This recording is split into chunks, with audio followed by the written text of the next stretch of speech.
You have to realize that most people who give you advice, they give you advice a lot of times through the pain they experienced. How do we protect our confidence?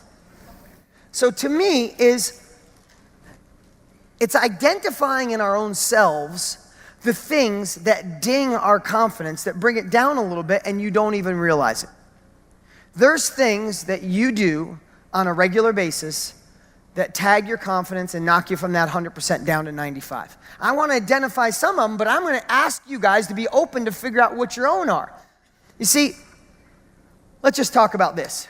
This is a simple one. Bad advice. What's the most costly advice in the history of the world?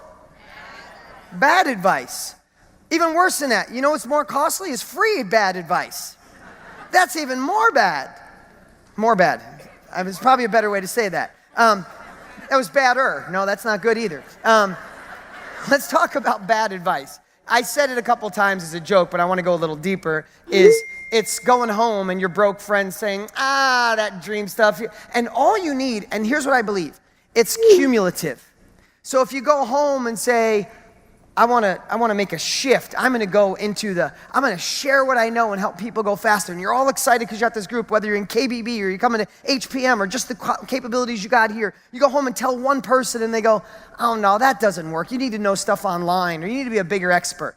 And you go, no, I'm strong. I got this. But like 5% gets dinged. That's cumulative. And then you go watch the news or you watch something negative on TV. And then you read something else. And then something goes sideways with your bank account and it's off $100 or $1,000 or 10 grand or 100 grand different direction than you thought. And those four things combined is all you need for that trigger. And then one day you go, man, I think I'm good enough.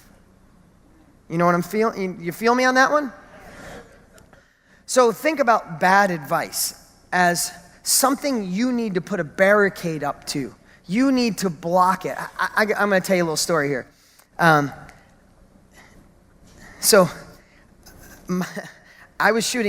shot an infomercial.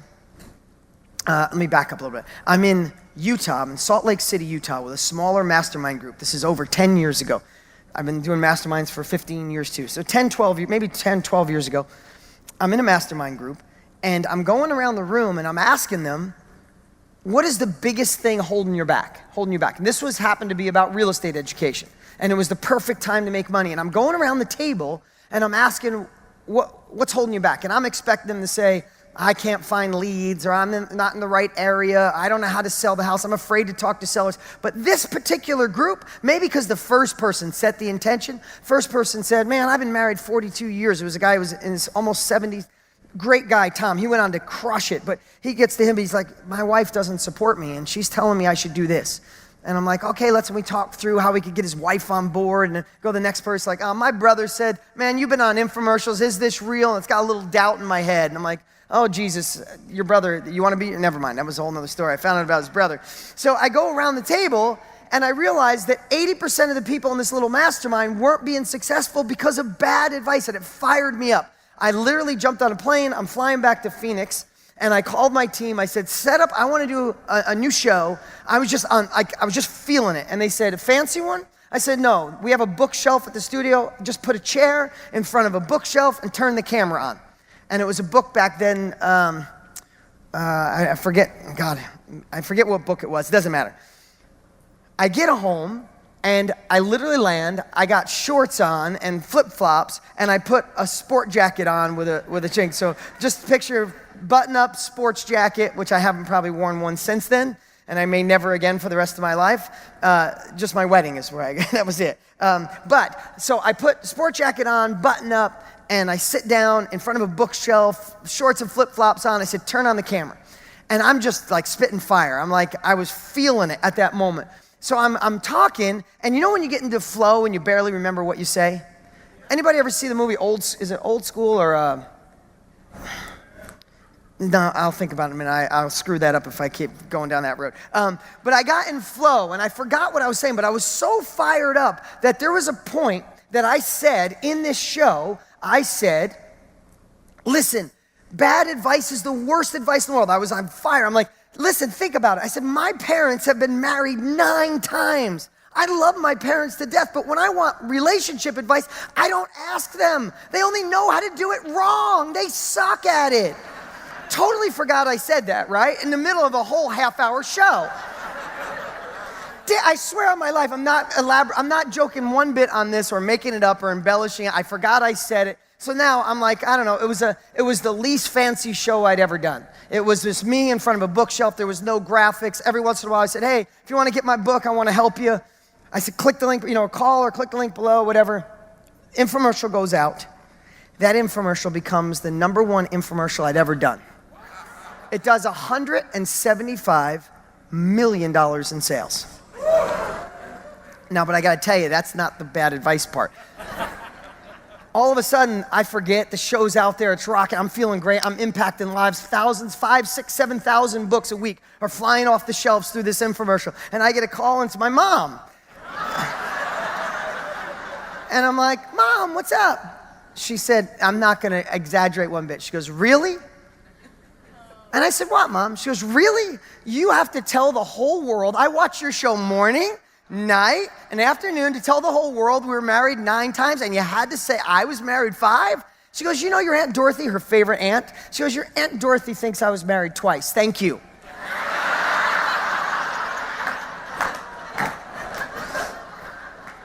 But Mom, it's successful. I'm not exaggerating again that 3 days later I bought my mom a brand new car. And I've bought her a brand new car every 2 years since then. And still, the 2 things is the marriage thing and telling everybody we lived in a trailer park. She goes, it was a nice trailer. I said, I know, Mom, but it was still a trailer. But that's a true story. But bad advice, when I say that, you have to realize that most people who give you advice, they give you advice a lot of times through the pain they experienced. So during the time when foreclosures were happening in real estate, for example, there was a lot of people that went through painful experiences because they didn't have the right strategies. They bought high and had to sell low instead of buying low and sell high. They had no strategy. So then all of a sudden, one of my students would get into real estate, and someone who went through a foreclosure would say, oh my God, do not get into real estate. You'll go bankrupt in foreclosure, and it's terrible. It's only because they didn't have the right advice and the right experience and when they tried, right? And people will do the same thing. So what I want to encourage you to realize is you can learn through other people's advice, but most of the time they only know how to do it wrong. So how can they give you the right advice? They can only share through the eyes of their pain or their bad experience, and then you just get left with the negative side of it, and you got no upside on where to go. You want to go to another level, you find people playing the game at the highest level, people that are living a life that you admire, that you want, go, or where you want to go. That's who you get advice from. Does that make sense? Yes. And can you see how bad advice can ding your confidence? Okay? All right, that's the first one. Let's talk about outside influences.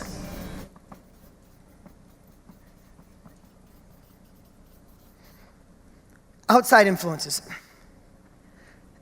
I want you to think through the eyes of you have a confidence meter. Like if you could look here and somebody implanted a confidence meter and it was 0 to 100, right? And every time you were doing something, and I want you guys to think about this for the next 30 days. Pretend you got a confidence meter right here on your arm. And every time you're doing a certain thing, I want you to look down and see what's it doing to your confidence, right? Because, for example, outside influences. If you were watching this and you were really transparent, if you were watching this and you turned on CNN or Fox News, depending on which side of the aisle you're on, right? If you sat down and watched that for a half hour, where do you think that confidence meter would go if you were watching the news? Like, here's the thing. Have you ever watched the news and felt so damn good when you're done? You're like, honey, oh my God, you missed the 5 o'clock news. It's so good. You got to catch it at 7. You want to feel good. You got to see what's going on in our government. It's incredible. Oh my God, global warming is so touchy-feely.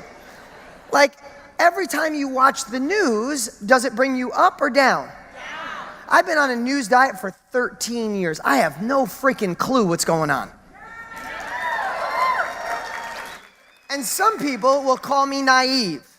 I'm not naive because that energy that I lose by watching the news, I put into growing myself, growing my family. You want to change the economy in the country? Change the economy in your house.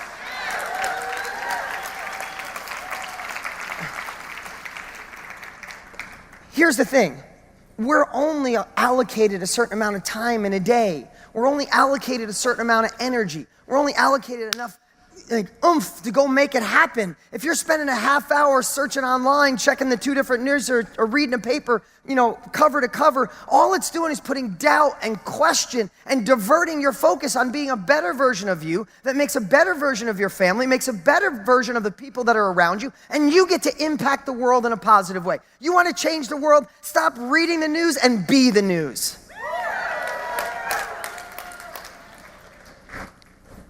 Think about that. So I'll give you guys a challenge. Go the next week, go on a news diet for 1 week. 0. Nothing. Don't even talk about it with friends. It's gonna feel weird if you're someone obsessed with it, but then you're gonna realize if you went a whole month, you're gonna realize how much time, effort, and energy you're wasting on something that you can't make a difference. You wanna make a difference? Vote. The rest of that, let's just fix the country by being the best version of us. And that's whatever country you're in. So what else tags your confidence? What else? Is there people? Right now, is there someone in your life that you know the dreams you have here? Who's honest? I would love for you guys to raise your hand, being really honest. You guys got some big dreams? Got some big goals? You gonna take some action when you leave here? Is there someone in your life that if you went and told them at the level of enthusiasm you have being in this room, you went home right now and told them how excited you are, what you're gonna do, the changes you're gonna make, is there someone in your life that would go, oh, we gotta talk? Raise your hand if that's true. It's the whole room. And remember what I was saying to you guys, this is cumulative. So if you get bad advice and then you go watch the news and then you run into that person, by the 3rd thing, you're right back to where you were 2 weeks ago, wondering what's gonna make a change in your life when you have the change right here in front of you. And you have to protect your confidence. I literally would make a list of those people in your life right now and then hire a hitman and wipe them out. I'm kidding. I'm joking. Kidding. Brendan's in the back like, no. Ethan would be like, can everybody sign a disclaimer? You're not going to do that? No. But what I would do is make a list of the people that bring you down. Like, again, I would start thinking through that meter. And it's like, you walk in a room, it's like, it'd be really cool if someone's talking to you and you're feeling it. And you imagine if you had the meter, you'd be like, oh shit, I'm done with this conversation. That means I'm going down to E with you, brother. Like, I can't do this. But I would love for you to think of that virtually, like, who is bringing that meter down? Who's putting you at 95% or 80% or making you feel bad about your dreams or making you feel like a dreamer? Like, that is the worst thing in the history of the world when someone says, stop dreaming. My entire childhood, probably you guys too, it's why you're in the room, everybody called me a dreamer. Now they're all dreaming they could be me.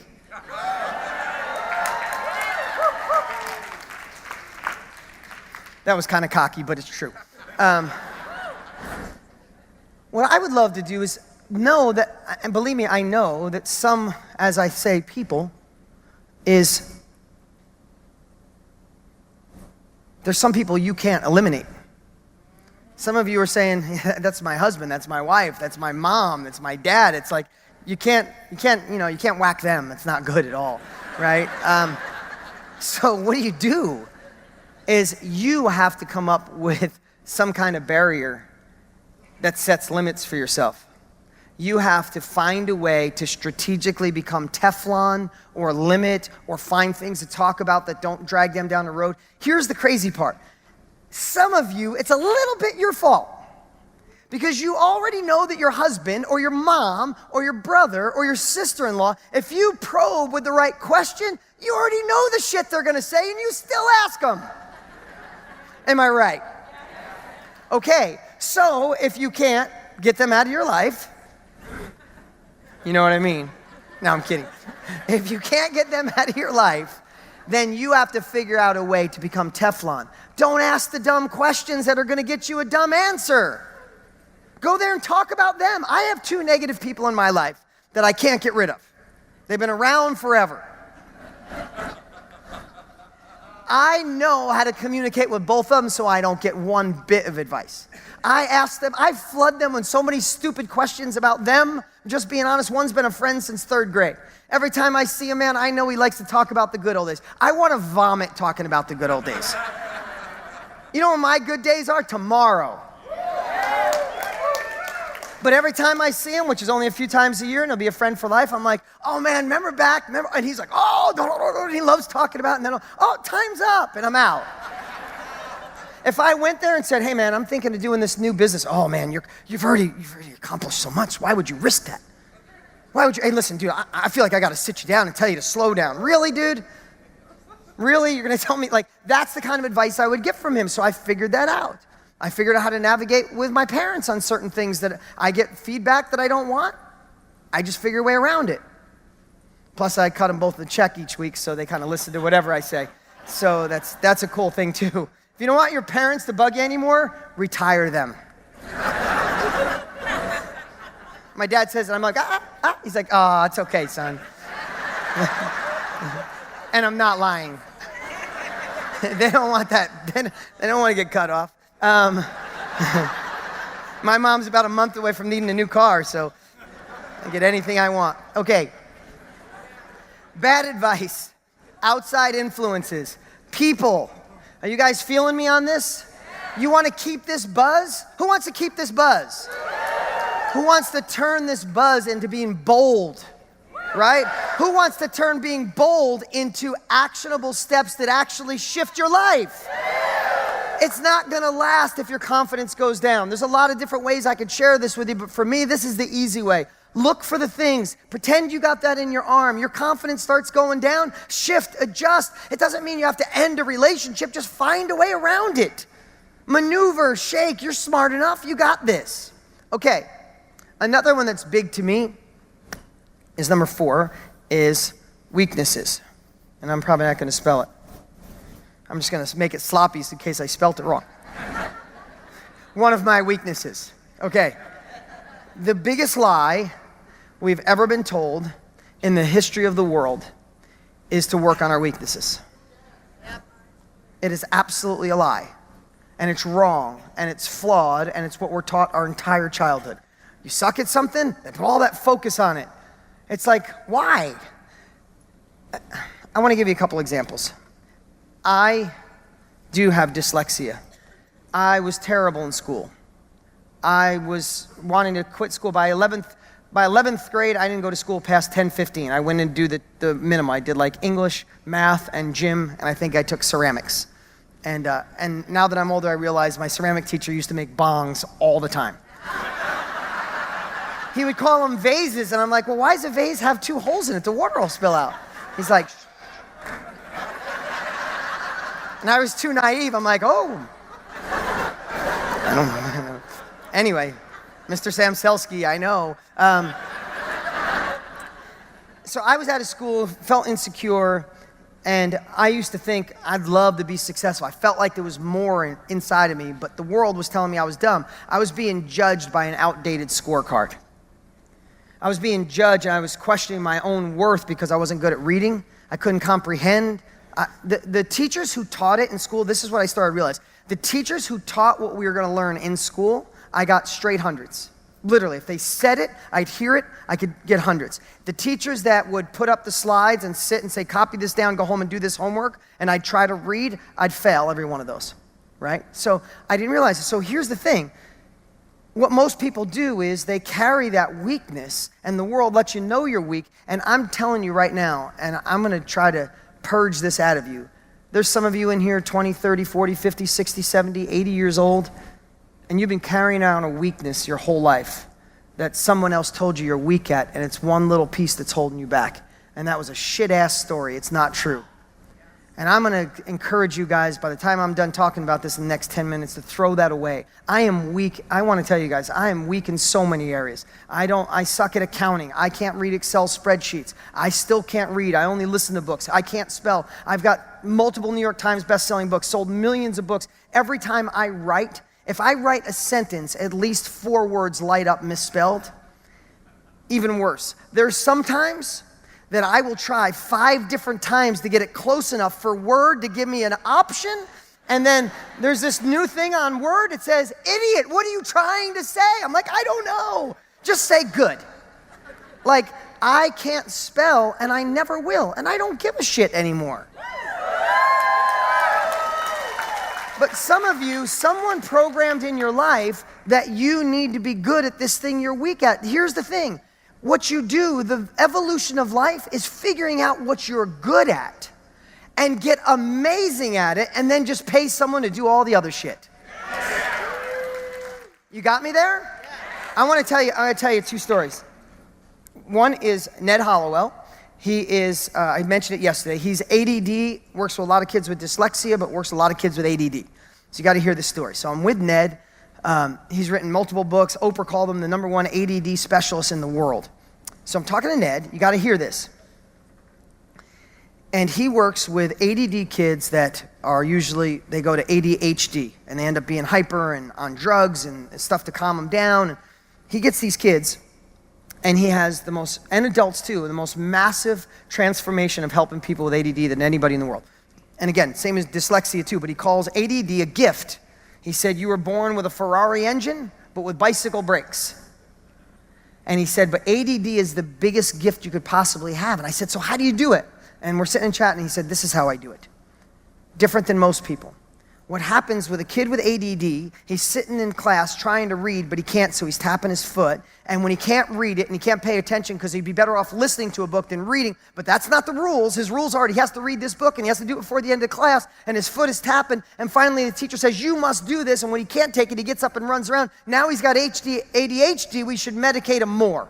And what that does is when he feels inferior, she feels inferior about not being able to read, what goes down? Their confidence, and it makes them act out. It makes them do more stuff because they feel inferior. They feel bad about themselves because we're telling them, you're not good enough. You have ADD. You're not good. So all of a sudden, confidence down, not finding what they're good at. So he said, all I do is I get the teachers, I get their peers, I get their parents, I get their siblings together, and we find out, and he was calling them Johnny, we find out what little, I got goosebumps because I wish someone had done that for me, but luckily I got through it. That's why I'm always up here sharing. He said, we get little Johnny and we surround him and we find out what little Johnny is good at. And we don't worry about what he sucks at. We find out what he's good at, whether that's math or sports or playing recess, and we make Johnny feel so confident in what he does, and we take Johnny's part where he's good and we make him amazing, and guess what? His confidence goes through the roof, and 3 weeks later he's sitting reading the book on his own. He doesn't need a medication to numb him. I got goosebumps on my face on that one. I was in another mastermind with a guy named Tom. Tom was probably 60 years old, just recently retired from the job he had. He had already done 5 real estate deals, already made a great deal of money, averaged about 15 grand a deal. I'm sitting in a mastermind with him, going around the room, similar as I shared earlier. So what's the biggest obstacle? His biggest obstacle, I'm the sloppiest human being alive. I'm unorganized. My receipts are all over. I could clean my car, it's messy in a week. I clean my home office, it's messy in 2 weeks. He goes, I said, so what are you gonna do to go faster? Here's a guy that did 5 deals after retiring in his 60s. Amazing dude. He gets to his weakness, his thing that he thinks is holding him back. He said, you know what, Dean? I know what I got to do. And I'm thinking he's going to ramp up more deals, hire a personal assistant, go faster. He says, I am going to go to Office Max this week, and I'm going to get those little labels, and I'm going to get a filing cabinet, and I'm going to create an organization system and a standing operating procedure to keep myself structured. And I looked at him, I said, you're full of shit, Tom. You've been sloppy your whole life. Dude, just going to tell you, you're going to be sloppy and messy to the day you die. And he's like, really? I paid you 25 grand for that, right? And I said, dude, you're talking about a weakness that you've probably carried around. And then we talked about it. He goes, yeah, my teacher said it. My wife said, I love my wife, but she's always telling me I'm sloppy. I said, you're carrying a burden that doesn't matter. What if you just gave in to the fact you're sloppy? Here's what I know. You've already done like $70,000 in net profit. You're only 4 months in. How about this? How about getting even better at doing deals? How about finding 1 extra deal a year? Do you think you could do that with focus? He said, yeah. How about finding 1 extra good deal, taking that 15 grand and hiring someone to organize for you and be done with it? Get better at what you're already good at and forget it. You're going to be sloppy forever. And I watched Tom get emotional. And he went out and called his wife. apologized for being sloppy, and told her, I'm gonna be sloppy forever. Let's hire somebody to clean it up. And you know what she said? She literally, talk about a great woman. She said, I've been dying for you to admit it. I know you're gonna be sloppy forever. And in fact, now that you asked, how about I do it for you? They went and became partners. Stop worrying about what you suck at. Fuel what you're good at. Because here's what I know. Who in here has something you feel you're weak at? Who in here, raise your hand, back up if you feel really amazing when you work on that thing you suck at? Do you feel like, I'm gonna win the day? Or you're like, oh shit, I gotta do this, right? Who in here also has something or something in your life you know when you do it, you feel alive, you feel like invincible, you know you could do it? Who would like to do more of that and find a way to monetize that and pay someone to do the stuff you suck at? You know what I want to give you? Permission. I'm giving you permission right now to go do that because you feel somehow your parents, a teacher, making you feel bad for something that you suck at, brother. Go be amazing at what you're good at and pay someone to do the rest. I give you my permission. You're welcome.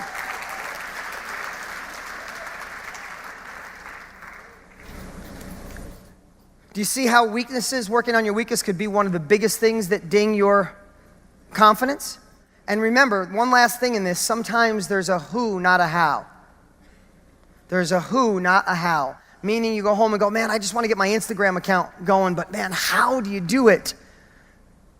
Every single human on this earth under 22 could get your Instagram account cranking with no guidance. They were doing it in the crib.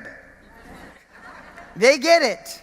Like sometimes the answer isn't how to figure it out, it's who can do it for you. So the way I look at life is I go figure out what I'm really good at, I make good money over here, and then I pay for who's all over the place. I pay for the who could do my Instagram, the who could do Facebook, the who that can answer my customer service, the who could pick up my laundry, go pick up my groceries. I'd much rather work on the things that can make me $1,000, $2,000 an hour and pay somebody $15 an hour on the things that suck. Does that make sense? It's really simple. In business, it's called an ROI. If you can work and make $50 an hour doing something, and you can pay somebody $10 an hour to do the things you hate, you still got a $40 ROI. Look at it through those eyes. That's a second barrier to help fix what you guys are thinking. All right. You guys feeling me this morning? You guys feeling me? All right. Next one and the last one is your story. This is something you all know. You've all heard it. But I'm going to ask you to hear it again. The only thing, one of the only things, that's going to stop you guys from accomplishing what you feel in this room you can accomplish is the story you tell yourself why you can't when you leave here.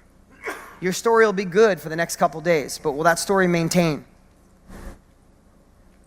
If you think about that, if you think about in your life, when you were dying to go to another level, you were dying to go through, get a breakthrough, dying to start the business, dying to scale the business, dying to tell your spouse how you really feel or what you want to do for a living, dying to break out of a job that's paying you well, but you feel empty on the inside and you're dying to do something that's impactful. All of those things, if you really think about it, if I said, hey, if you could net, I'm just using a round number, you could make $1 million a year next year, sharing what you know, impacting the world, changing the world, and living life to the fullest. If I said that to you, and I just added a but at the end. If you said you could make $1 million a year, impacting the world, doing your own thing, waking up on fire, but fill in that story on why you don't think it's possible, and that's one of your current stories and the reason why you're not getting there. But I don't really have the money. But my job takes too much time. But I don't have support in my family. But I'm not sure if I'm smart enough to do it. But, whatever that but is the story holding you back. I know this sounds, I know some of you are facing a lot tougher stuff, and you're probably like, Dean, it's easier for you now. You got money, you got to do it. I get all that, but I faced all of these. Remember, I did live in a trailer. I did go broke twice. I did struggle with dyslexia, so I know all the stories of but then when I found a way to shift that story, when I used to say dyslexia was something that was going to hold me back, that was a story I had. But why now do I feel like I want to kick every other business person's ass financially? I doubt I could beat them physically. But I want to kick their butt because I have dyslexia. I like walking around. I dress like this because it's comfortable, first of all. But secondly, I also like to be underestimated. I love being underestimated because I was underestimated so much when I was young because I wasn't that smart. My friends went to college. First time I went to buy a brand new car, I walked into the dealership. It's when I worked on cars every day, and I had dirt under my nails, and I had like the striped mechanic outfit on, and I walked in there looking greasy. I wanted to buy a brand new car. Not one car dealer would talk to me. I was 19 years old. Not a car dealer. When I talked to one guy, he's like, oh, if you want to come back with your dad. I was 19. I looked like I was 12.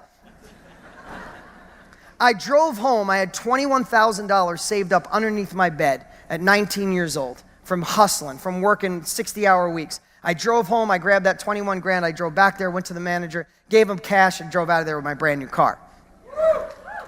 But that did something for me. It put a little chip on my shoulder because I've been underestimated. And the first time I ever flew first class, I remember some guy said, hey, son, you can't stand in this line. This is the line for first class. Anyway, but that kind of stuff inspires me.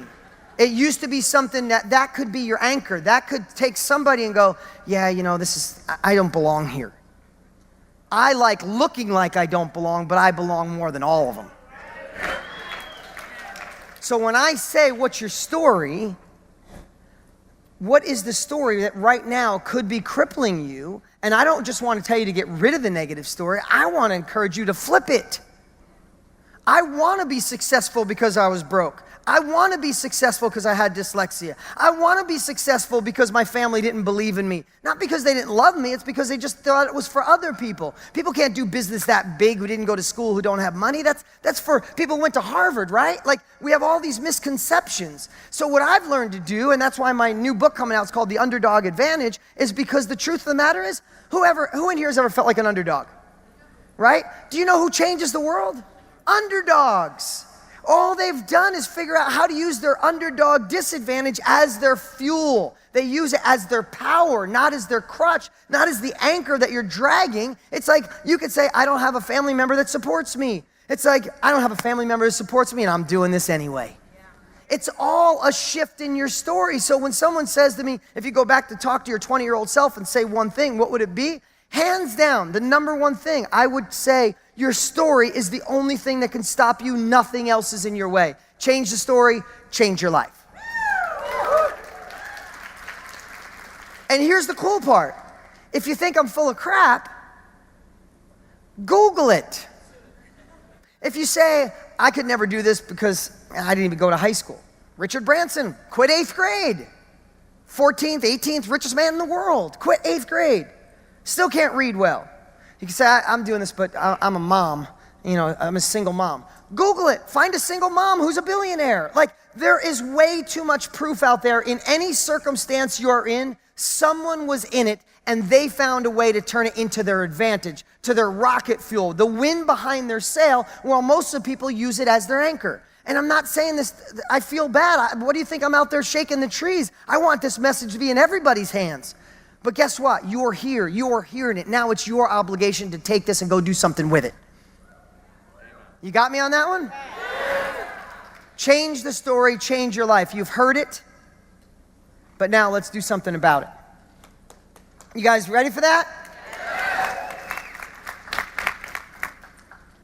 Listen, it would be my goal and my heart that in a year from now, if we all got together, you know for a fact you had some big breakthroughs. And remember, it's just a culture of progress. It doesn't mean you're going to get to exactly where you want to be. In fact, it's the journey we enjoy. I have so many friends who thought it was the exit. They worked really hard and sold their companies for $500 million, and they're so miserable. It's unbelievable. They can't find happiness. They can't find joy. They want to go back. It was the journey of getting there.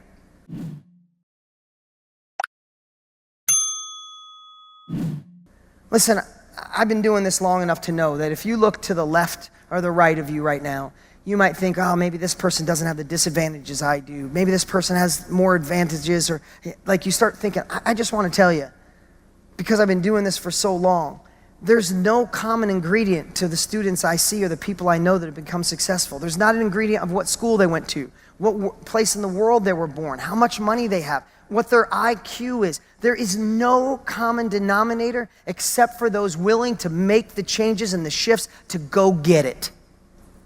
There is nothing different about you in this audience than me, Brendan, Ethan, or any successful person you know, except we are willing to fail. We are willing to go forward. We are willing to work on our personal growth. We're willing to go after it when other people questioned it. So when you look to the left or right, just remember you got more of an advantage living inside of you. You don't need nothing on the outside. It's already in there. We just got to light it up. We got to ignite it, and we got to believe in ourselves. What's up? What's up? Hey, before you go, you need to watch these next few videos. They're absolute game changers. Hurry up and click right over here and watch them, and I'll see you there.